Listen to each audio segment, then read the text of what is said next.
ಮೊಹಮ್ಮದ್ ಪೈಗಂಬರ್ ಅವರ ಜಯಂತಿ ಅಂಗವಾಗಿ ಎಂಐಎಂ ಪಕ್ಷದ ಮುಖಂಡರು ಮಾನ್ವಿ ತಾಯಿ ಮಕ್ಕಳ ಆಸ್ಪತ್ರೆ ಮತ್ತು ಸಾರ್ವಜನಿಕ ಆಸ್ಪತ್ರೆಯ ರೋಗಿಗಳಿಗೆ ಹಣ್ಣು ಹಂಪಲು ವಿತರಿಸಿದ್ದಾರೆ. ರಾಯಚೂರು ಜಿಲ್ಲೆಯ ಮಾನ್ವಿ ಪಟ್ಟಣದ ಅಂಧ ಮಕ್ಕಳ ಆಶ್ರಮಕ್ಕೆ ತೆರಳಿ ಮಕ್ಕಳಿಗೆ ತಿಂಡಿ ಹಾಗೂ ಶರಬತ್ ನೀಡಲಾಯಿತು. ಸರ್ಕಾರಿ ಆಸ್ಪತ್ರೆಯಲ್ಲಿದ್ದ ಮಕ್ಕಳಿಗೆ ಮುಖಂಡರು ಶಾಲು ಹೊದಿಸಿ ಗೌರವಿಸಿದ್ದಾರೆ. ಎಂಐಎಂ ತಾಲೂಕು ಅಧ್ಯಕ್ಷ ನಾಸಿರ್ ಕುರೇಶಿ ಮಾತನಾಡಿ, ಪೈಗಂಬರ್ ಅವರ ವಿಚಾರಧಾರೆಗಳು ನಮ್ಮೆಲ್ಲರಿಗೂ ಆದರ್ಶಪ್ರಾಯ. ಅವರು ತೋರಿಸಿದ ಮಾರ್ಗದಲ್ಲಿ ನಡೆದರೆ ಮಾತ್ರ ಅವರಿಗೆ ನಿಜವಾದ ಗೌರವ ಸಿಗುತ್ತದೆ ಎಂದು ಹೇಳಿದ್ದಾರೆ.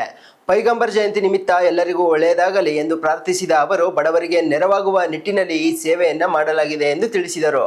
ಈದುಲ್ ಮಿಲಾದ್ ಹಬ್ಬದ ಆಚರಿಸ್ತೀವಿ. ಎದಕ್ಕೆ ಆಚರಿಸ್ತೀವಿ ಅಂತಂದರೆ, ನಮ್ಮ ಪ್ರವಾದಿ ಪೈಗಂಬರ್ ಮೊಹಮ್ಮದ್ ಸಲ್ಲಲ್ಲಾಹು ಅಲೈಹಿ ವಸಲ್ಲಂ ಇವತ್ತು 12 ರಬಿಯುಲ್ ಅವ್ವಲ್ ದಿನ ಅವರು ಈ ಪ್ರಪಂಚದಲ್ಲಿ ಜನ್ಮಿಸಿದ್ದಾರೆ.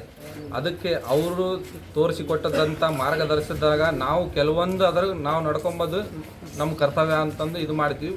ಓಟು ನಮ್ಗೊಂದ್ರೂ ಭಾಳ ಒಳ್ಳೆಯದೇ.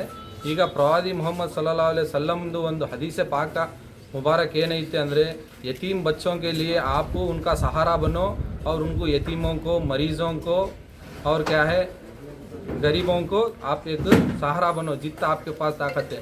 ಅದಕ್ಕೋಸ್ಕರ ನಾವೇನು ಮಾಡಿದ್ವಿ, ಅನಾಥ ಆಶ್ರಮ್ಗೆ, ಅನಾಥ ಹುಡುಗರಿಗೆ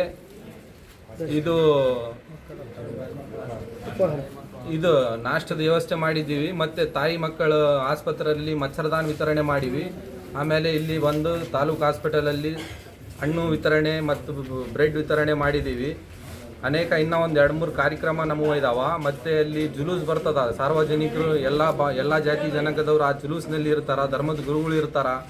ಅವರಿಗೆ ಜ್ಯೂಸಿಂದು ವ್ಯವಸ್ಥೆ ಮಾಡಿ ಕೊಡ್ತಕ್ಕಂಥ ಮುಂದೆ ಇನ್ನು ನೆಕ್ಸ್ಟ್ ಮಾಡಕತ್ತೀವಿ. ಈಗ 11 ಗಂಟೆಗೆ ಜುಲೂಸ್ ಬರ್ಬೋದು ಸಿಮೆಂಟ್ ರೋಡಿಗೆ.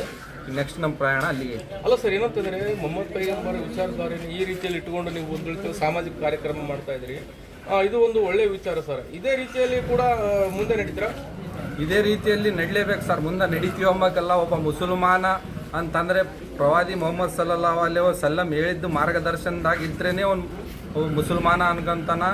ಪ್ರವಾದಿಯವರು ಕೇವಲ ಮುಸಲ್ಮಾನರಿಗಷ್ಟೇ ಬರೋಂಗಿಲ್ಲ, ಇಡೀ ಜಗತ್ತಿನ ಸಲಾಗ ಅವ್ರು ಪ್ರವಾದಿಯವರು ಬರ್ತಾರೆ. ಅವ್ರ ಮಾರ್ಗದರ್ಶನದಾಗ ನಡೆದರೆ ನಮಗೂ ಭಾಳ ಲಾಭ ಐತೆ ಸರ್. ಅವ್ರು ಏನಕ್ಕೆ ಎದಕ್ಕೆ ಯಾವುದೇ ರೀತಿಯಿಂದ ಇನ್ನೊಬ್ಬರಿಗೆ ಕೆಟ್ಟದ್ದು ಬಯಸಬೇಡ್ರಿ ಅಂತ ಹೇಳ್ಯಾರ ಸರ್. ನನ್ನ ಹೆಸರು Bhimesh Sheshappa, ward number 10 MIM ಅಧ್ಯಕ್ಷ. ಇಂದು ನಾವು ಹಮ್ಮಿಕೊಂಡಿರುವ ಈ ಹಬ್ಬ ಏನಪ್ಪ ಅಂತಂದರೆ, ಪ್ರವಾದಿ ಮೊಹಮ್ಮದ್ ಸಲ್ಲಲ್ಲಾಹು ಅಲೈಹಿ ವಸಲ್ಲಂ ಅವರು ಹುಟ್ಟಿರ್ತಕ್ಕಂಥ ದಿನದಂದು, ಅದ್ಭುತ ದಿನದಂತೂ ಹೇಳ್ಬೋದು ನಾವು. ಯಾಕಪ್ಪ ಅಂತಂದರೆ, ಪೈಗಂಬರ್ ನಮಗೆ ಹೇಳಿರುವ ಏನು ಅದ್ಭುತ ಮಾತುಗಳನ್ನು ನಾವು ಅನುಸರಿಸಿದ ಆದರೂ ಒಂದು ಅಳಿಲು ಸೇವೆ ಥರ ನಾವು ಎಎಂ ಪಕ್ಷದಿಂದ ಇವತ್ತು ಮಾಡಿದ್ದೀವಿ. ಆ ಸೇವೆ ಏನಪ್ಪ ಅಂದರೆ, ಮೊಹಮ್ಮದ್ ಪೈಗಂಬರ್ ಅವರ ಹುಟ್ಟಿದ ಜನ್ಮದ ದಿನಾಂಕದಂದು ನಾವಿವತ್ತು ಅನಾಥಾಶ್ರಮಕ್ಕೆ ಊಟ ಕೊಡೋದರಿಂದ ಹಾಗೂ ತಾಯಿ ಮತ್ತು ಮಕ್ಕಳ ಹಾಸ್ಪಿಟಲಲ್ಲಿ ಮಚ್ಚರದಾನಿ ವಿತರಣೆ ಮಾಡಿದ್ದು, ಮತ್ತು ತಾಲೂಕು ಹಾಸ್ಪಿಟಲಲ್ಲಿ ಹಣ್ಣು ಮತ್ತು ಬ್ರೆಡ್ಗಳನ್ನು ವಿತರಣೆ ಮಾಡಿದ್ದೀವಿ. ಆ ಮೊಹಮ್ಮದ್ ಪೈಗಂಬರ್ ಅವರು ನಮ್ಮ ಪಕ್ಷದವರಿಗೆ ಆ ಶಕ್ತಿ ಕೊಡಲಿ. ಮುಂಬರುವ ದಿನಗಳಲ್ಲಿ ನಾವು ಇನ್ನೂ ಚೆನ್ನಾಗಿ ಈ ಥರ ಕಾರ್ಯಕ್ರಮಗಳನ್ನು ಮಾಡ್ಕೊಂಡು ಹೋಗ್ತೀವಿ. ಆ ಪೈಗಂಬರ ಆಶೀರ್ವಾದ ನಮ್ಮಲ್ಲಿ ಇರಲಿ, ನಮ್ಮ ಯುವಕರಲ್ಲಿ ಆ ಉತ್ಸಾಹ ಕೊಡಲಿ ಅಂತೇಳಿ ಆ ಪೈಗಂಬರರ ಹತ್ರ ನಾನು ಪ್ರಾರ್ಥಿಸುತ್ತಾ ನಾನು ಈ 2 ಮಾತುಗಳನ್ನು ಮುಗಿಸ್ತಾ ಇದ್ದೀನಿ. ಅಲ್ಲ ಸರ್, ಯಾಕಂತಂದರೆ ಮೊಹಮ್ಮದ್ ಪೈಗಂಬರ್ ಅವರ ವಿಚಾರಧಾರೆ ಒಂದು ರೀತಿಯಲ್ಲಿ ಯಾವ ರೀತಿ ಅಂದರೆ ಮಾರ್ಗದರ್ಶನಗಳು, ಸೂಚನೆಗಳು, ಯಾವುದೇ ಒಂದು ರೀತಿಯಲ್ಲಿ ಇತಿಹಾಸ ಉಳ್ಳಂಥ ಒಂದು ವಿಚಾರ ಇದೆ. ಯಾಕಂತಂದರೆ ತಾವು ಒಂದು ರೀತಿಯಲ್ಲಿ ಸಾಮಾಜಿಕ ಕಳಕಳಿಯಿಂದ ಬಡವರಿಗೆ, ನೊಂದವರಿಗೆ ಈ ಒಂದು ರೀತಿಯಲ್ಲಿ ಸಹಾಯಧನ ಮಾಡ್ತಾ ಇದ್ರಿ, ಒಂದು ರೀತಿಯಲ್ಲಿ ಹಣ್ಣು ಕೊಡ್ತಾ ಇದ್ರಿ. ಏನು ಸರ್ ಇದೆಲ್ಲ? ಮೊಹಮ್ಮದ್ ಪೈಗಂಬರು ಏನು ಹೇಳಿದ್ದಾರೆ ಅಂತಂದರೆ, ನಾನು ನನ್ನ ಮನೆಯಲ್ಲಿ ಹೊಟ್ಟೆ ತುಂಬ ಊಟ ಮಾಡಿ ಮಲಗಿದಾಗ ನನ್ನ ಪಕ್ಕದ ಮನೆಯವರು ಉಪವಾಸ ಮಲಗಿದರೆ ಅದು ಜೀವನ ಅಲ್ಲ. ನಾನು ಉಣ್ಣೋದ್ರಲ್ಲಿ ಯಾವುದಾದ್ರು ಅರ್ಧ ಪಬ್ಲಿಕ್ಕಿಗೆ ದಾನ ಮಾಡಬೇಕು. ಅವರು ಹೊಟ್ಟೆ ತುಂಬ ಉಂಡು ಅವ್ರ ಜೊತೆಗೆ ನಾನು ನಿದ್ದೆ ಮಾಡಿದರೆ ಆ ಮುಂದಿನ ದಿನವೂ ನಮಗೆ ಶುಭ ಅಂತ ಹೇಳಿದ್ದಾರೆ. ಅವರ ದಾರಿಯಲ್ಲಿ ನಾವು ಇಂದು ಕಿರುತೆರೆ ಸಣ್ಣದಾಗಿ ನಾವು ಸಾಗ್ತಾ ಇದ್ದೀವಿ.